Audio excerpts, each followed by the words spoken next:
No passado, Stanley, eu vejo que os empresários eles sentiam um certo glamour de falar assim, eu não tenho sócio, 100% da empresa é minha. E é muito melhor você ter uma pizza que vale 100 milhões de reais, que metade da pizza é sua, 50 milhões, do que ter uma pizza de 20 milhões que 100% da pizza é sua. Com certeza. Eu tô vendo que antigamente o chique era não ter sócio, agora o chique é ter um monte de sócio. Exato, exato. Faz sentido para você? Total. Sabe o que eu digo hoje para todo mundo? Eu quero ter mais de 1.000 sócios. Eu lembro do João Kepler, que o João Kepler dizia assim, eu quero ter mais de 1.000 startups investidas, né? Grande João Kepler. Beijo, Joãozinho, cidadão top. Cidadão, beijão. E aí, o que eu brinco dizendo que eu quero ter mais de 1.000 sócios. E é muito simples. Eu concordo totalmente com o que você falou, Marcos. Totalmente. E é muito simples. Você continua expandindo seus negócios. Você não aumenta o ruído nem o conflito com ninguém. Porque desde o início, né, e a gente já conversou muito sobre isso, fica muito claro quais são os deveres e os direitos de cada um nessa história. Então, se você que está assistindo a gente, que está escutando, tem claro que você quer crescer, você quer trazer mais pessoas, mais negócios, e sempre tudo isso ficou muito bem combinado no início, ficou muito bem escrito desde o princípio, tá ótimo, você vai crescer. Quase todos, olha só, isso eu acho que eu nunca falei isso em público, quase todos os nossos negócios, nós temos vários sócios em cada negócio. Então, imagina a quantidade de sócios que a gente já reúne hoje. E eu tenho zero problema com isso, Marcos. E com certeza, um dos porquês disso estar dando tão certo, e a gente já falou sobre isso também, a gente já conversou sobre isso, é essa capacidade de network, mas é um network saudável, benéfico, positivo, win-win. É um network onde todo mundo sai ganhando, né? É bem o que o árabe fala, né? Do win, do victory e do love.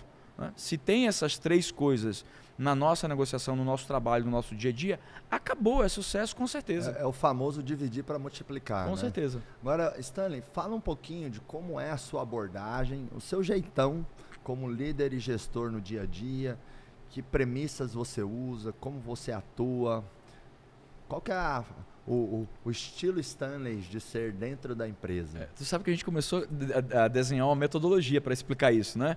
O estilo Stanley de fazer negócio.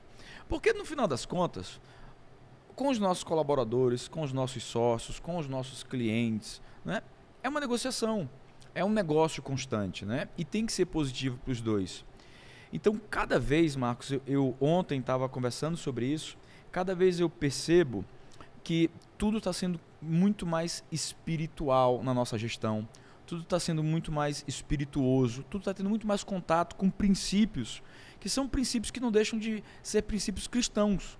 Né? Cada vez mais nós estamos explicando para todo mundo como é que deve ser feito, orientando todo mundo qual é o caminho que deve ser trilhado, né? Mentorando cada colaborador, cada líder, cada diretor, para o que deve ser feito com relação à vida pessoal e profissional dele, que indifere, isso é indivisível, não tem mais lugar da gente falar que são duas coisas diferentes.